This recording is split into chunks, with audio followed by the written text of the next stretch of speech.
வணக்கம். ஸ்ரீவில்லிபுத்தூர் ரம்யா மகளிர் தையலகம் கார்த்திகை செல்வி. இன்னைக்கு நம்ம என்ன பார்க்க போறோம்னா, ஒரு கஸ்டமர் ஒரு சேரீ கொடுத்தாங்க, பட்டு சேலை மாதிரி. அதுக்கு கொஞ்சம் கிராண்டாக ஒரு டிசைன் நீங்களாம் தைங்கக்கான்னு சொன்னாங்க. நம்ம தான் தைச்சிருக்கோம். இங்கே பாருங்க, இந்த கழுத்து பேஜ் ஒர்க் பண்ணியிருக்கோம். சேரீ துணி எடுத்து கட் பண்ணி இந்த மாதிரி. இது ரவுண்டு நெக் கிடையாது, அப்படியே இந்த இலை மாதிரி இருக்கும். இந்த நெக் இந்த இங்கே பாருங்களே தெரியும். அதிலே கீழே ஒரு முக்கோணம் அந்த மீது அந்த துணியை கொடுத்துட்டு மேலுக்கு ஒரு சின்ன கண்டு குஞ்சம் கொடுத்து மேலே ஒரு டை மாதிரி வச்சு விட்ருக்கோம். பார்க்க அழகாக நீட்டாக தெரியும். ரிச்சாகவும் இருக்கும், போட்டால் பட்டு சேலை எஃபெக்டே இருக்கும். இது குஞ்சத்துலேயே அதே மாதிரி தான் சேரீ துணியும் ப்ளவுஸ் துணியும் சேர்த்து டபுள் கலராக போட்டு தைச்சிருக்கோம். அப்புறம் கையில் சின்னதாக ஒரு சின்ன வளைவு இருந்தால் இங்கே பாருங்க தெரியும். நல்லா இப்படி வளைவு கொடுத்து அதே மாதிரி இந்த துணியை பேஜ் ஒர்க் பண்ணி லேஸ் கொடுத்து தைச்சிருக்கோம். முன்னாடி நெக்கில் லேஸ் மட்டும் வச்சு சிம்பிளாக தைச்சிருக்கோம்.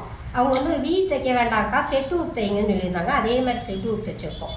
அடுத்தது இங்கே சேரீயை பாருங்கள். இதுக்கு குஞ்சம் போடாமல் இருந்தது, குஞ்சம் நீங்கள் போட்டு கொடுங்கன்னு சொன்னாங்க. அதனால் குஞ்சமும் நம்ம தான் போட்டிருக்கோம். சேரீ ஃபால்ஸ் தைச்சிருக்கோம். அது போக இங்கே பார்த்துக்கோங்க. இதே மாதிரி உங்களுக்கும் தைக்கணும்னு நினச்சிங்கன்னா கீழே தெரியல நம்பர் கான்டாக்ட் பண்ணுங்கள். நன்றி.